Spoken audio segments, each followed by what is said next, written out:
হেই, এটা একটা credit card. এটা দিয়ে আপনারা যা খুশি কিনতে পারেন, কিন্তু এটার একটা লিমিট আছে যেটা আমরা বলতে পারবো না। আর যদি লিমিট ক্রস করে যায় তাহলে সব ফেরত দিয়ে দিতে হবে। মজা কি বলছো? করছো? কি মনে হচ্ছে এর লিমিট কত হবে? মনে হয় 200। ও নো, ওদের কিছু হিন্টস দাও। তোমার একটা টিভি চাই? আরে না,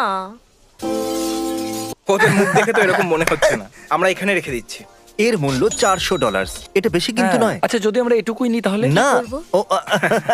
ওরা নিজেদেরকে অনেকটাই আটকাচ্ছে। কোনো লিমিট নেই। আর আমি ভাবছি যে টাকা খরচ করো। দাঁড়াও, এটা নিয়ে নাও, সত্যি। সত্যি নাও। আমাদের দুটো চাই। আরে না, নিয়ে আমরা নাও। দুটো চাই নিতে না। পারবো না। ও আরে না, এটা তো কার্টে পড়ে গেল। আইপ্যাড খুব সস্তা জিনিস। এখন আমাদের 4800 হয়েছে। আরে কোনো ব্যাপার নয়, কারণ কার্ডের কোনো লিমিট নেই। বাস এটুকু। বেশ এইটুকুনি? হ্যাঁ ঠিক হ্যাঁ। আছে। এটার পেমেন্ট হয়ে গেলে আমি অজ্ঞান হয়ে যাব।